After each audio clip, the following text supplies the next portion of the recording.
Hey, you guys, Dr. Carmen Bryant here. This is Overcoming Narcissist Abuse. Thank you guys for your patience. Thank you to all the new subscribers that have come to this site, this YouTube channel, and joined this awesome tribe. You guys, excuse me, I'm trying to hold the camera. But thank you guys for joining this awesome tribe. I just want to put out a disclaimer that, I try to look at as many comments as I can. Sometimes I can't get to them all, but if people are making comments that is against what I teach, I will delete it. So, when people are coming on and telling you guys the best way for closure is to get revenge, then you guys know I'm gonna delete that. And those of you that have been following me for a long time, you guys are welcome to interact and say something. You just be professional, be cool about it. But I just want to come on just really quick. I haven't been able to hang out with my family on YouTube lately. I've been busy. Well, for this week, I'm a private practitioner, so I have had a lot of paperwork to do. I had a lot of report writing that I'm doing. And so I'm slowly starting to catch up. But I just made it home. I just wanted to just come on really briefly and just give you some encouragement. And I wanted to address, a lot of you have been in relationships with narcissists, and you guys know that being in a relationship with a narcissist, male or female, doesn't matter who they are, they're time wasters, energy zappers. They don't add to, they take away. They're literally like human parasites. As long as they're getting, there is no equal balance. And in relationship, there is no such thing as 50-50. There is no such thing as a equal and no such thing as a perfect relationship. You guys remember that there is no such thing as a perfect relationship. It's not. However, when a person is taking more than they're at, it's like going to the bank.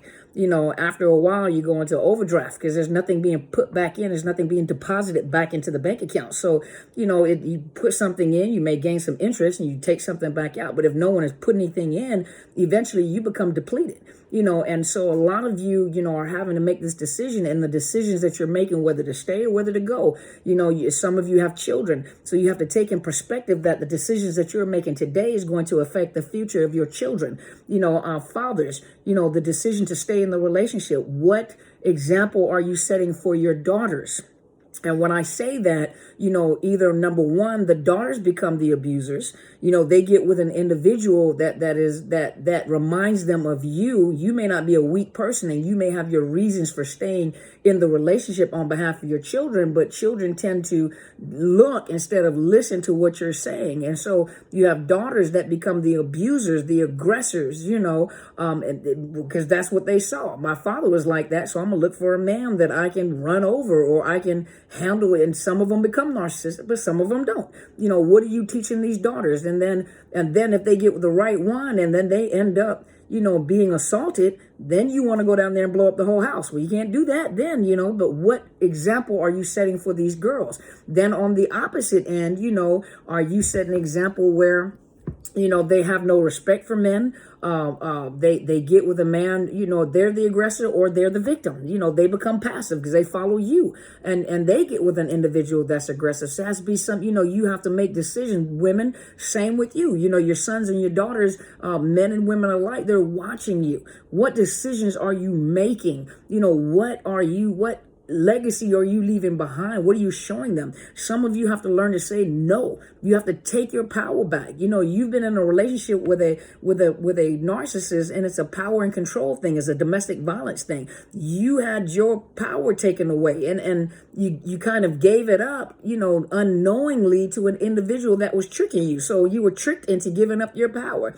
I just like coming out of it got good, so I started spitting. I'm sorry. But, that's like a person being a prisoner of war. They come out and don't realize that they're free because in their mind, they're still, in bondage. That's all they've ever known. They don't know it's okay to do this or do that, And so, but you guys have to make a decision because they have wasted your time, your money, your health has declined, your happiness, your joy. Some of you guys have become recluses. You hide in your home. You want to be isolated. You don't want to deal with people. You don't trust anybody.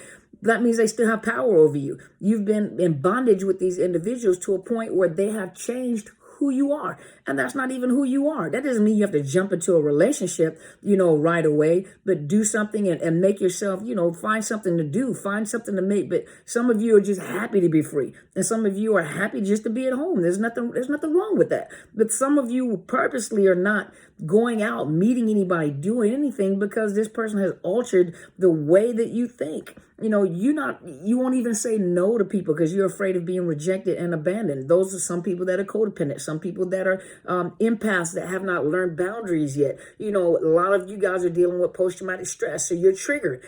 People trigger you. But you have to remember that the person that has control is the person that can make you react. The person that still holds you hostage may be dead and gone, may have moved on. They may not even be hoovering anymore. Some of you even said, they don't bother me anymore. I'm not bothered by them.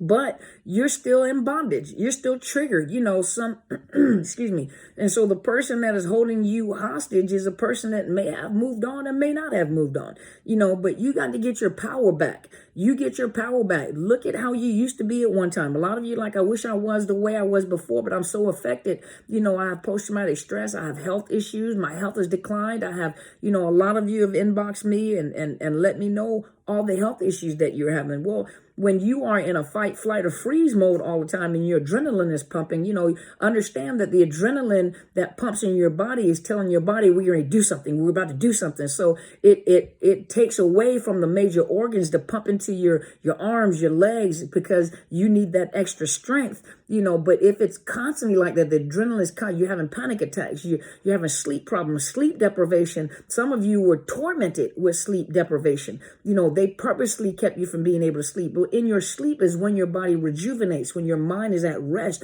your body is trying to, fix itself. The cells are regenerating, and so some of you guys have been so sleep deprived that you can't sleep now. And you got to find meditative music, find, some of you guys that I understand everybody's not a Christian, find some scriptures to listen to, some Christian music, or some of you like meditative music or listening to, like waterfalls. Like I have a fish tank in my office. Sometimes if I just want peace and quiet, I just want to hear the waterfall in the background with the fish. Some of you guys, you turn on, YouTube or your television, your smart TVs, and put on the fireplace or sit in front of your fireplace, something to soothe you, waterfall, crickets at night.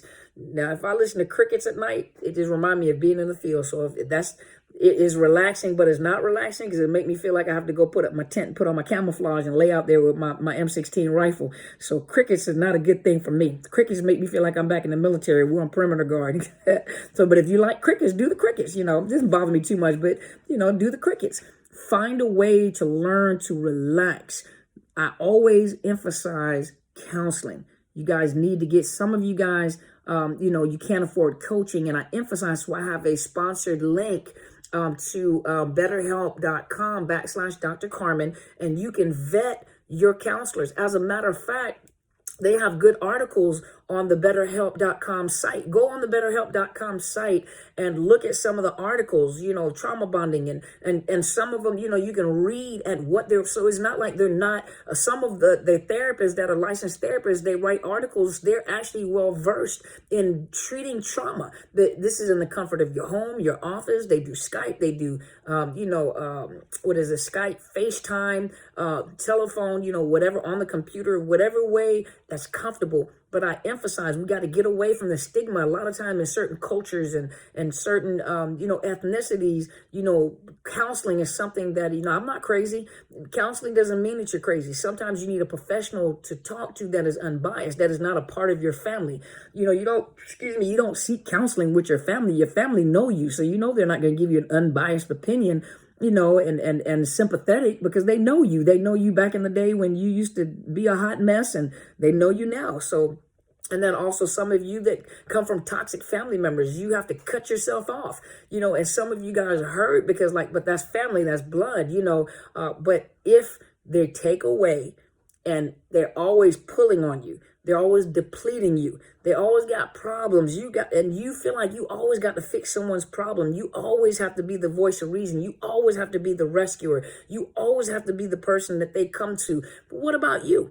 And then when you do reach out, and you need someone to talk to, they're not even at your level, because you're at the level to have the helper. Sometimes the helper has the most problem finding help, and so, but if your family's depleting you, if your loved ones are depleting you, you need to step back. You have to learn to say no without explanation. You have to learn to you don't answer all the phone calls. You don't answer all the emails. I don't even do that. I can't answer all the emails, all the phone calls. I don't have to respond when people say something crazy. I don't have to respond to it.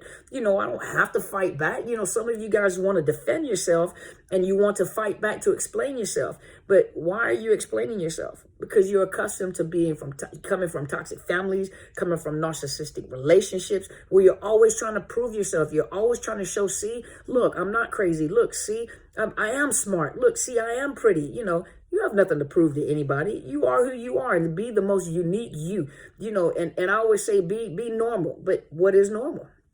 Who dictates normal? Who gives the measure? What is normal nowadays? Your awkwardness is your normal. Learn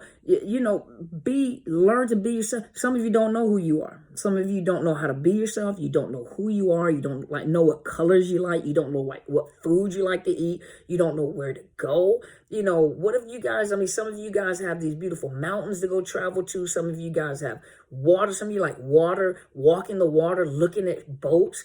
I like to, remember I took you guys on the trip over by the waterfront, and I just like to look at the water. I like to look at the condos. That was just really cool. Just go somewhere new and look around.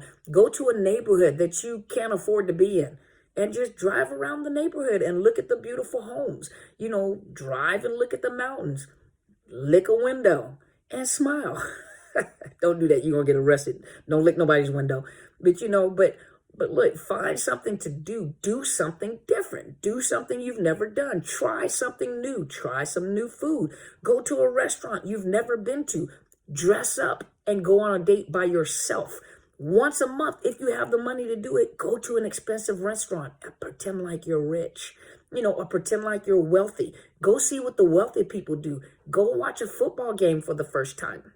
I'm not a football fan, but just to sit in the stadium, that would be kind of different. Go to, I don't know, because we have the Seattle Seahawks up here. So, you can go into some of the areas that they're in. Do something you've never done before.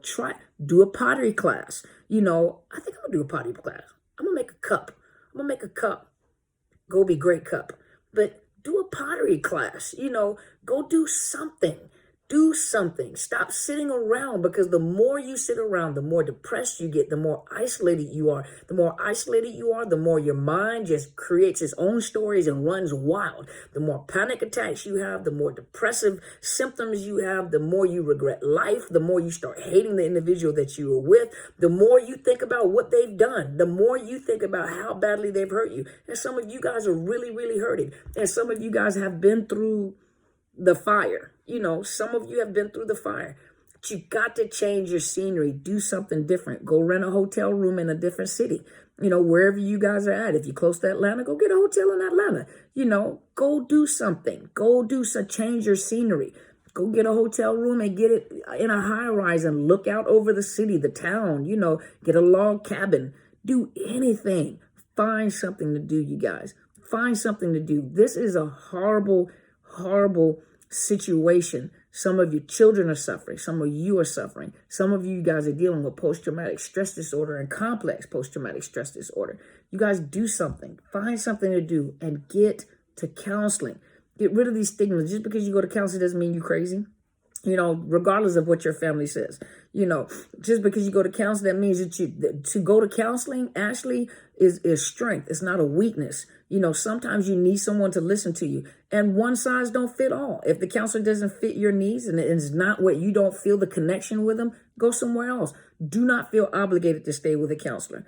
When people come to me, I tell people, do not feel obligated to stay with me. Don't feel bad. I want to teach you how to speak up for yourself. And if it doesn't work, it doesn't work. I'm not going to make you feel guilty. If a counselor tries to make you feel guilty about not staying or try to convince you to stay, then you better run. Maybe they do want to learn. Now, don't get me wrong. Some counselors really do want to learn maybe your culture, maybe, your experience. They want to learn with you. And and as a matter of fact, I've told this story before. I have a really good friend of mine.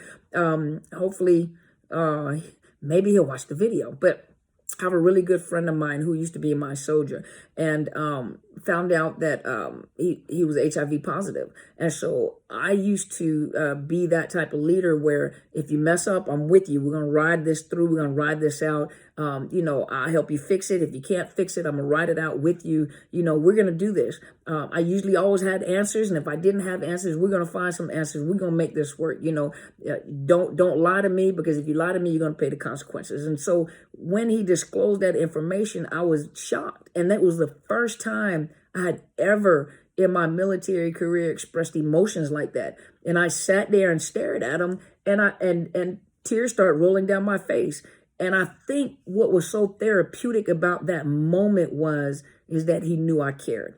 And not only did I care, I wanted him to educate me as much as he possibly could about HIV. How does the Army handle it? What does the military do? Is there medication?